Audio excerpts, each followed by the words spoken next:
구약성서의 세계 오경의 세 번째 책인 레위기가 되겠습니다. 레위기의 히브리어 명칭은 그 레위기의 그 히브리어 첫 단어를 따라서 우리가 흔히 바이크라 이렇게 부릅니다. 세펠 바이크라 라고 이렇게 부르고, 랍비들은 레위기를 토라타 코아님, 제사장들의 규범이다 이렇게 부르기도 합니다.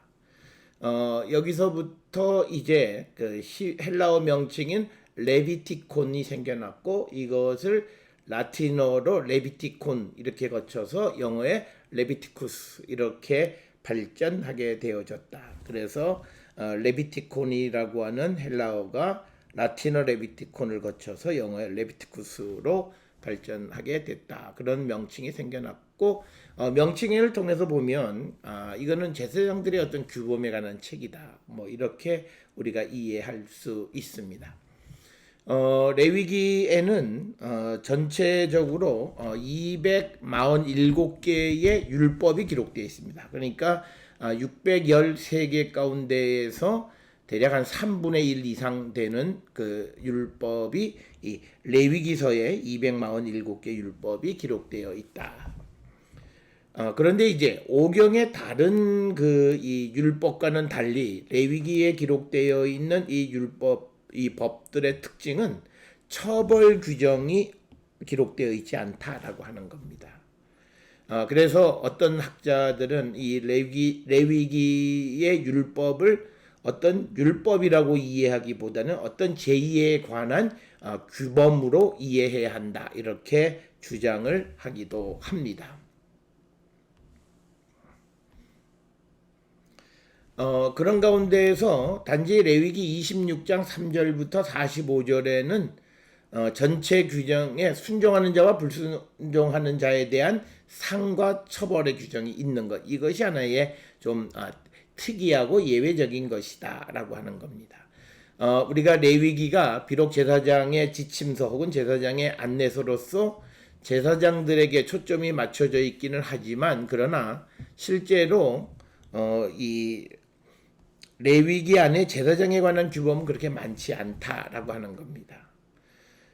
우리가 제사장의 가장 중요한 역할은 레위기 10장 10절에 기록되어 있는 것처럼 거룩한 것과 속된 것, 그리고 부정한 것과 정결한 것을 결정하는 것이 이 제사장들이 하는 역할의 가장 중요한 그런 역할이 되겠습니다.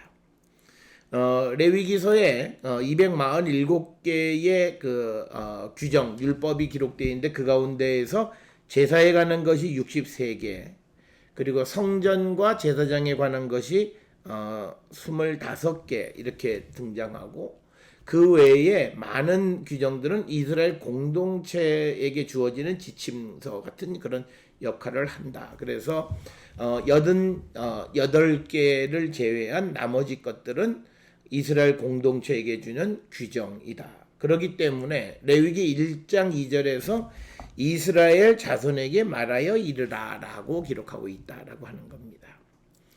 어떤 율법들, 제사장에 관한 것들, 제사에 관한 것들은 아론 또는 모세를 통해서 아론에게, 또는 하나님이 아론에게 직접, 이런 방식으로 기록되어 있는데, 레위기 1장 2절 전체는 이스라엘 자손에게 말하여 이르라. 그래서 그 레위기서의 수신인, 전체 수신인이 이스라엘 자손임을 우리에게 보여주고 있습니다.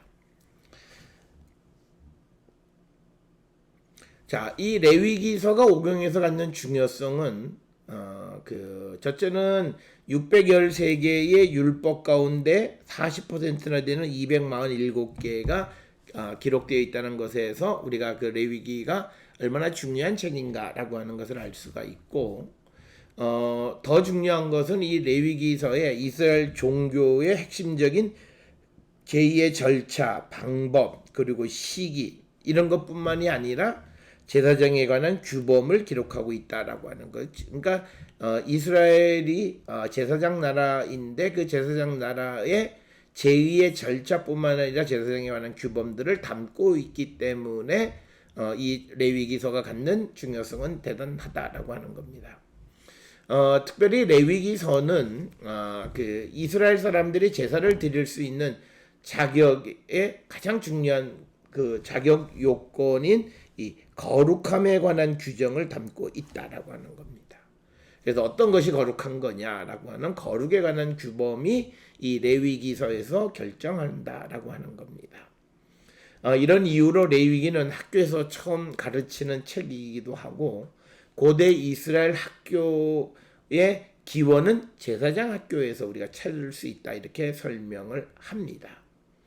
그래서 랍비들의 유대교에서 레위기의 중요함은 레위기의 레위기를 그러니까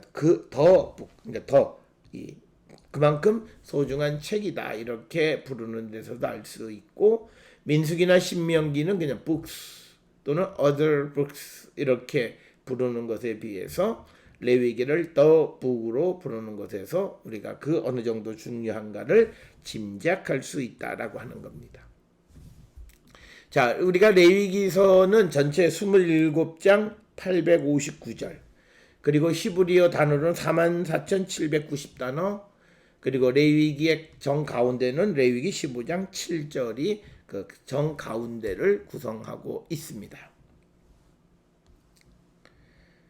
자, 모든 오경 또는 모든 성경의 기록처럼 이 레위기도 사람이 기록했다라고 하는 관점, 그런 관점에서 문학이라고 하는 그런 용어를 사용하고 그리고 레위기는 레위기만이 갖는 기록하는 특징, 즉 방식이 있다는 거죠. 그래서 우리가 그것을 문학적 특징이다 이렇게 이야기를 합니다. 레위기는 다른 오경 책들과 비교해서 그런 문학적 특징이 이렇게 복잡하지는 않다. 레위기는 전체적으로 산문으로 구성이 되어 있고 산문도 주로 법전의 형식을 띠고 있고 여기에 몇 가지의 내러티브, 이야기가 포함되어 있는 그런 형식으로 기록이 되어 있다. 그래서 레위기서는 서론과 결론 부분을 제외하고 제2에 관계된 규정으로 구성되어 있기 때문에 또 형식 자체가 매우 간결하고 딱딱하다라고 하는 거죠. 그 이유는 앞에서 설명을 드렸듯이 이게 법전의 형식을 띠고 있기 때문에 그렇다 이렇게 말씀을 드립니다. 레위기서는 두 종류의 제사장 계열의 문서로 구성이 되어 있습니다. 그래서 그것 중에 하나를 우리가 제사문서, 즉 흔히 약자로 프리스틀리 코드 또는 그래서 제사문서, 피문서라 그러고 또 약간 다른 성격의 제사장 문서는 성결법전이다, H다, 홀리니스 코드라고 하는 H다 이렇게 이야기. 그러나 이거는 큰 틀에서 보면 전부 다가 제사장 계열의 문서인데 그 중에서 제사장 문서 또 다른 어떤 성결 법전이 하나 더 발견되어진다라고 하는 것. 그래서 대체로 1장부터 16장은 피 그리고 성결 법전은 17장부터 27장에서 발견되어진다. 이렇게 우리가 설명을 드릴 수 있습니다. 법전의 형식을 띠는 이 레위기는 다른 법전과 마찬가지로 조건과 판결문으로 구성된 커스이스틱, 결의론적 법, 즉 조건, 만약 뭐뭐 하면 어떻다. 그 다음에 이제 무조건적인 명령의 형태에 있는 필연적인 그런 어퍼디틱 로 이렇게 되어 있습니다. 우리가 필연적인 법이라고 하는 어퍼디틱 로는 뭐뭐 해라 긍정형이고 뭐뭐 하지 해서는 안 된다 부정형 이렇게 되어 있다라고 하는 겁니다. 자, 결의론적인 법은 조건절과 편결문으로 되어 있는데 그래서 조건은 만약, 히브리어로는 영어로는 if, 만약 어떻게 하면 이렇게 되어 있죠. 그래서 만일 한 평민의 한 사람이 여호와의 계명 중 하나라도 부지 중에 범하여 허물이 있었는데 그가 범한 죄를 누가 그에게 깨우쳐 주면 조건이죠. 그 다음에 그는 흠없는 암소를 끌고 와서 그 범한 죄로 말미암아 그것을 예물로 삼아 그 속죄 제물의 머리에 안수하고 그 제물을 번제물을 잡는 곳에서 잡을 것이다. 편결문입니다. 그래서 레위기 4장 27, 28절을 보게 되면 여기에는 조건문과 편결문으로 되어 있다. 그 다음에 어퍼디틱은 이 단언적인 법인데 긍정형과 그다음에 부정형식이 있어요. 부정형은 뭐뭐 하지 말라. 즉 너희는 어떤 육체에 피든지 먹지 말라 이런 거고, 또 너희는 도둑질을 하지 말며 속이지 말며 서로 거짓말하지 말라. 뭐뭐 하지 말라. 이게 부정형이다. 그다음에 이제 긍정형은 기름 부음을 받고 위임되어 자기 아버지를 대신하는 제사장 직분을 행하는 제사장은 속죄하되 세마포 옷과 거룩한 옷을 입고 지성소를 속죄하며 회막과 제단을 속죄하고 또 제사장들과 백성의 회중을 위하여 속죄할지니라고 하는, 이게서 긍정적인 겁니다. 레위기의 모든 규정은 여호와께서 모세에게 말씀하시고라고 하는 그런 방식. 그래서 모세가 다시 그 규정의 당사자인 이스라엘 백성 제사장들에게 전달하는 형식을 띠고 있다. 그래서 모세의 역할은 중재자임을 우리가 분명하게 알 수 있다라고 하는 겁니다. 레위기는 우리가 새로운 규범이 시작할 때 이스라엘 자손에게 말하여 이르라라고 하는 이런 이 전형적인 어구를 사용하고 있다. 이런 것들은 레위기 1장 2절, 4장 2절 쭉 그 내용들이 기록이 되어 있고요. 또 하나의 형식은 이스라엘 자손의 온 회중에게 말하여 이르라, 혹은 아론과 그 아들들과 이스라엘 온 족속에게 말하여 이르라, 또는 이스라엘 자손에게 명령하여라고 하는 그런 방식으로 시작이 된다라고 하는 것을 우리가 기억하시면 되겠습니다. 레위기에 제시가 되어 있는 종교법은 문학적 형식으로는 법의 형식을 취하고 있기는 하지만, 그러나 법이라기보다는 어떤 규범의 성격이 있다라고 하는 겁니다. 왜냐하면 오경의 다른 율법과 달리 이 규정을 어긴 자에 대한 처벌 규정이 언급되어 있지 않다라고 하는 것. 그래서 우리가 레위기의 규정, 이거는 율법보다는 규정이라는 의미. 왜냐하면 여기에는 처벌 내용이 없기 때문이다라고 하는 것. 이걸 우리가 기억을 하셔야 되고, 단지 한 부분 레위기 26장 3절부터 45절의 축복과 저주, 순종과 불순종에 대한 이야기를 기록하고 있는 여기에만 조금 차이가 있고, 그래서 우리가 이 레위기에 기록되어 있는 종교법은 약간 규범적 성격이 강하다라고 하는 거고요. 그 다음에 이제 레위기서에는 몇 개의 보고서 형식의 이야기가 있다는 게, 내러티브가 첨가되어 있다라고 하는 겁니다. 그래서 이 내러티브들이 하는 역할은 레위기를 큰 덩어리로 나누는 것을 그 나누는 역할을 하는 것. 그러니까 링키지 부분의 역할을 한다.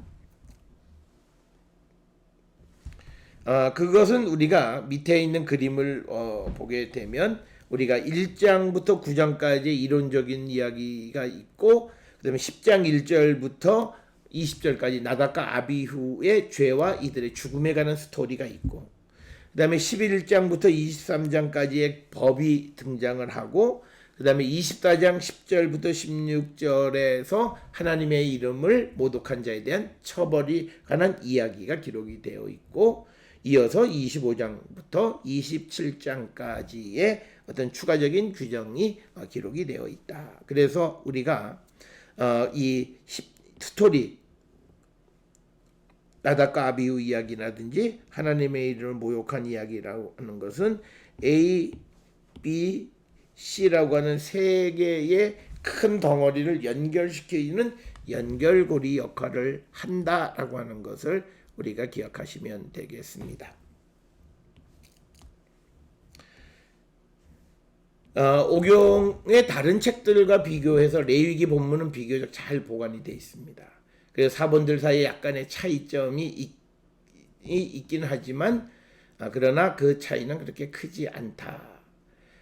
그리고 이런 그 사본들 사이에서 약간의 차이가 발견되어지는 것은 이거는 전문 용어와 관련되어 있는 용어나 어휘 때문에 생겨나는 일이다라고 하는 것을 우리가 기억하시면 되겠습니다.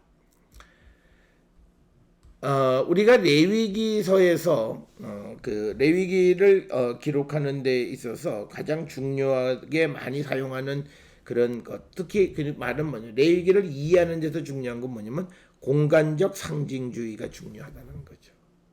그러니까 뭐냐면 레위기는 하나님이 성막에 임재하는 거리적인 근접성을 제2의 거룩함과 제2의 그 이 정화의 연결을 시킨다는 거죠. 그러니까 뭐냐면 여기에 성소가 있고 여기가 하나님이 계시면 거기서부터 점점 멀어지면서 덜 거룩한 곳. 그러니까 다른 말로 얘기하면 안으로 가면 갈수록 더 거룩한 것이 된다. 그러니까 공간적 상징주의. 그 다음에 또 우리가 그 높이 올라갈수록 더 거룩한 것으로 기록이 되어 있다라고 하는 것. 이런 개념들을 우리가 이해하셔야 된다. 그래서 그 이 레위기서에서 이런 그 하나님의 임재와 거리가 멀수록 덜 거룩하다라고 하는 것. 그래서 레위기의 가장 중요한 그 개념 중에 하나는 뭐냐면 분리의 개념이다라고 하는 겁니다. 그래서 이 레위기서에서 많이 사용되어지는 히브딜이라고 하는 히브리어 동사 많이 사용됩니다. 그러니까 하나님께서 빛과 어둠을 나누는 분리하는 밤을 낮과 밤을 분리하는 것, 또 물 위와 하늘, 물 위와 아래 땅을 구별하는 것, 이런 것들과 같은 분명한 구별, 이게 히브딜이라고 하는 단어. 그래서 이것은 이스라엘이 다른 나라들로부터 구별되고 이스라엘이 구별되고 거룩하고 깨끗한 것이 속되고 부정한 것으로부터 구별되는 것은 창조 세계 질서로 여기는 그런 생각이 있다라고 하는 거고, 또 하나는 공간적 상징주의는 수평적이다라고 하는 개념입니다.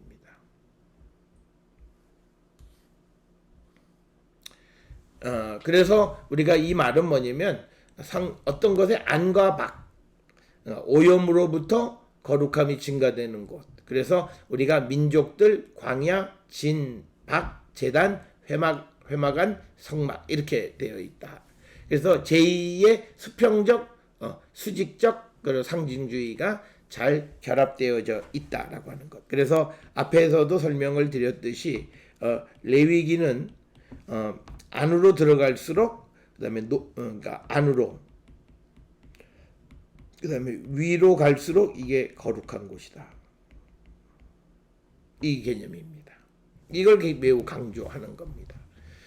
그래서 일반 사람이든 제사장이든 제물을 잡아 가까이 가고 일반 사람이 제물을 가져가면 제사장은 이것을 제단으로 옮기고 여기서 제사장은 이것을 태움으로 수직적 표상이 등장한다라고 하는 거죠. 그래서 일반 사람이 가는 걸 다시 제사장이 받아서 그것을 다시 제단 위에다 올려놓는 거예요. 그래서 제단은 일반 사람이 접근할 수 없고 오직 제사장만이 접근할 수 있다. 그래서 우리가 여기서 중요한 개념은 뭐냐면 수평적으로 깊이 들어갈수록 더 거룩하고 수직적으로 높이 올라갈수록 거룩하다. 이 생각을 우리가 꼭 기억하셔야 되겠습니다. 그래서 우리가 이 이스라엘 사람들의 진영 가운데 성소와 또 그다음에 레위인과 제사장이 거처하는 곳, 그 다음에 일반 사람이 거처하는 지역. 그래서 그 수평적으로 그 위치가 각각 어느 위치에 따라서 거룩의 정도가 나타나 있다라고 하는 겁니다. 그래서 이처럼 레위기서는 우리가 알다시피 상징성과 표상이 많이 등장한다라고 하는 겁니다. 우리가 이제 이 레위기서의 내용이 어떤 것이냐라고 하는 것. 이것은 내용적으로는 레위기는 출애굽기 35장부터 민수기 10장까지 시내반도에 장막이 세워졌을 때 발생했던 긴 이야기의 한 부분이다. 그래서 이 성막 이야기가 오경의 중심이라고 하는 겁니다. 그래서 레위기는 출애굽기 40장과 민수기 1장 1절을 연결하는 부분이다라고 하는 겁니다. 레위기서의 내용은 우리가 크게 우리가 1장부터 7장까지가 제사 규정이 기록되어 있습니다. 그 안에는 번제, 소제, 화목제, 속죄제, 그리고 속죄제, 속건제, 그리고 제사장과 제물에 관한 내용들, 그리고 속건제, 화목제 이런 것들이 쭉 기록되어 있는 것이 1장부터 7장은 주로 제사에 관한 규정이다. 그 다음에 이제 8장은 제사장의 임명에 관해서, 9장은 장막의 헌정에 대해서, 그리고 10장 1절부터 7절, 그리고 12절부터 20절은 아론 두 아들의 범죄와 죽음. 그러니까 처음으로 이렇게 제단 이런 것들을 만들어 놓고 그걸 잘못 사용했을 때 죽는 경우를 예로 제시한다. 그 다음에 이제 11장부터는 정한 동물, 부정한 동물. 12장부터 15장까지는 신체적 부정함과 정화와 속죄에 관한 거. 그 다음에 16장은 매년 지키는 속죄일에 대한 규정. 그리고 17장은 세속적인 도살과 피해 금지. 18장, 20장은 성적인 죄. 그리고 19장은 이스라엘의 거룩함을 위한 부차적인 내용들. 그리고 이제 21장은 제사장의 거룩함. 22장은 성물과 번제물의 그 질. 그리고 23장에는 안식 절기에 관한 것. 그리고 24장에는 회막의 등잔불과 진설병에 관한 이야기. 그리고 24장 10절부터 16절 23절은 여호와의 이름을 모독하는 자에 대한 처벌. 그리고 25장은 이어서 안식년과 시년.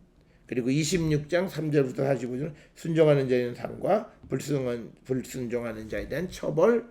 그리고 26장 46절의 요약, 27장의 서원감 및 11조에 대해서 이렇게 기록을 하고 있다라고 하는 것. 그것을 우리가 이제 기억을 하시면 되겠습니다.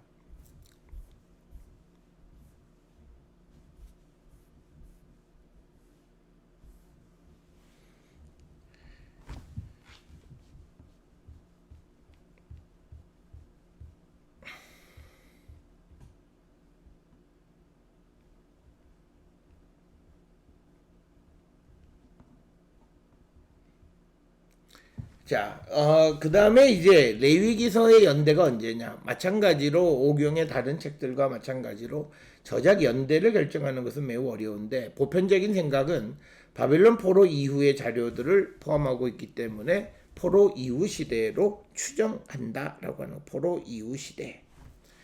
그래서 이거를 우리가 흔히 페르시아 시대 이렇게 말하기도 합니다. 그 다음에 이제 레위기서의 앞에서 두 자료, 하나는 제사장 문서, 하나는 성결 법전 이런 것들이 있었는데, 이 P라고 하는 이 제사장 문서의 연대가 언제인지 정확하게 알 수 없다.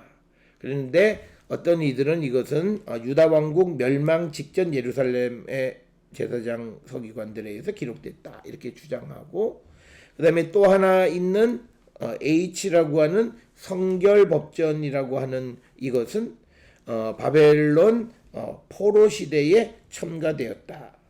특히 에스겔서가 기록된 시대에 성결법전이 첨가되었다. 그래서 오늘날 우리가 가지고 있는 레위와 같은 형태가 갖추어진 것은 바벨론 포로 시대이다라고 이렇게 주장을 합니다. 특별히 레위기 25장의 채무 이행에 관한 규정은 이스라엘의 왕정이나 행정사법제도가 운영되던 시대가 아님을 보여준다라고 하는 거죠.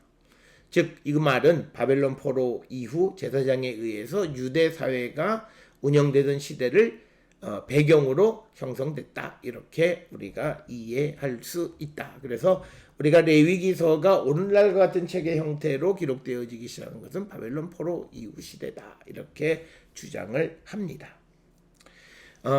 이 레위기서가 특징적인 어떤 그런 특징을 가지고 있기 때문에 이것을 해석하는 방법도 매우 다양하고 또 매우 조심스럽게 이것을 파악해야 된다라고 하는 겁니다. 그래서 우리가 이 레위기 같은 법전을 이해하려면 제일 먼저는 그 본문의 그대로의 의미가 무엇인가를 파악하는 데 주력해야 된다라고 하는 겁니다. 그 다음에 이제 문자적 의미뿐만 아니라 역사, 문화적인 배경 속에서 어떤 의미가 있는가라고 하는 것을 우리가 살펴보아야 한다라고 하는 겁니다. 그리고 이제 여기에 우리가 고고학적 발굴 결과가 본문 이해에 도움이 되는 부분이 있고, 그래서 그것을 함께 연구해야 되고, 또 본문의 내용이 구약성서의 다른 책에서 어떻게 사용되어져 있는가, 그 차이점이 무엇인가를 밝힘으로써 이 레위기서의 어떤 목적 이런 것들을 우리가 찾아볼 수 있다. 다른 성경의 다른 책들과 마찬가지로 레위기 역시도 공시적 연구와 통치적 연구를 함께 사용해서 그 의미를 파악해야 한다라고 하는 겁니다. 자, 이 레위기의 신학이 뭐냐? 이 신학의 가장 중요한 것은 거룩, 홀리니스입니다. 거룩함. 이스라엘이 하나님과 원만한 소통을 이루기 위해서 여호와처럼 거룩함을 지켜야 된다라고 하는 거죠. 그래서 레위기는 거룩한 것, 속된 것, 그리고 정한 것, 부정한 것, 이것에 구별하는 것이 매우 중요하다. 그래서 레위기에 등장하는 거룩의 개념은 분리다, separation이다라고 하는 것. 그리고 또 하나는 정화, purification이다. 그러니까 어떻게 거룩하냐? 분리됨으로써 정화함으로써. 그래서 거룩한 것과 속된 것은 분리하고 정한 것과 부정한 것을 분리해야 되고, 뿐만 아니라 부정한 것을 정하게, 속된 것을 거룩하게 하는, 그래서 분리와 정화라고 하는 것이 레위기서에 기록되어 있는 이 거룩의 개념의 매우 중요한 개념이다라고 하는 것을 우리가 기억을 해 주셔야 됩니다. 그래서 부정하게 하는 것으로부터 단절, 더러워진 것을 정결하게 하는 것으로부터 구별. 그래서 부정한 자나 부정한 물건은 일정한 기간 분리했다가 정결로 이식을 거쳐서 다시 사용하도록. 그래서 이스라엘의 거룩의 개념은 크게 세 가지 영역에서 우리가 나타나는데, 첫째는 시간의 거룩함, 또 하나는 공간의 거룩함, 그리고 사람의 거룩함을 지켜간 시간, 공간, 사람. 그래서 우리가 이 정도에 따라서 우리가 공간은 지성소가 제일 거룩하고, 그 다음에 성소, 성소의 뜰, 성소 박순이고, 사람도 대제사장, 제사장, 일반 백성, 이방인 순으로 이렇게 나뉘어진다. 그 다음에 시간의 거룩함은 하그, 축제와 절기, 모아딤으로 이렇게 나눈다라고 하는 겁니다.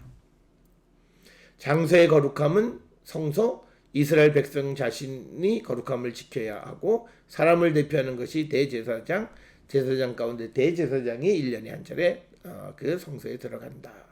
그래서 이론적인 영역의 거룩함은 제사와 제사장의 거룩함에 관한 내용에서 잘 나타나 있고, 또 실천적인 거룩함은 11장부터 23장 백성의 거룩함을 지켜가는 방법에서 잘 나타나 있고, 거룩한 시간, 또 거룩한 장소에 관한 기록들이 등장한다. 그래서 레위기가 강조하는 것은 거룩한 사람이, 그러니까 거룩한 사람이 거룩한 하나님에게 거룩한 제사를 드리는 법을 가르쳐 주는데, 그러기 위해서는 제물이 거룩해야 되고, 장소가 거룩해야 되고, 시간이 거룩해야 되고, 드리는 자가 거룩해야 된다.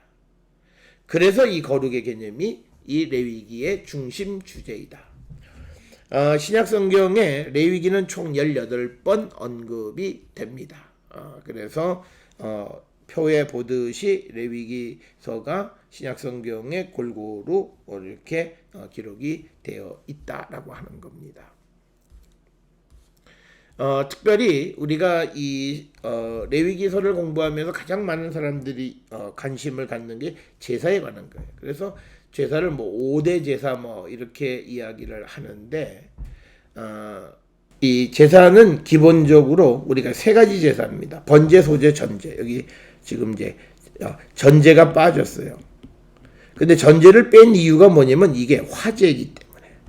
그러니까 불에 태우는 것은 번제와 소제만 태우지 전제는 못해요. 그래서 기본 제사 세 가지의 전제가 빠져 있다는 거예요.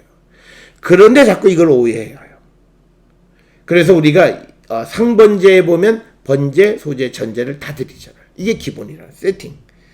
그 다음에 기능은 화목, 속죄, 속건, 제사장 위임 같은 것, 이런 것을 드린다. 그리고 이 화목제, 속죄, 속건, 제사장 위임 제사 이런 것들에 그 안에 기본 제사가 다 번제, 소제, 전제가 다 드려지는 것이다. 그래서 기본 제사가 번제, 소제, 전제인데 레위기서에서는 화제를 중심으로 기록하기 때문에 전제가 약화되어 있다라고 하는 겁니다.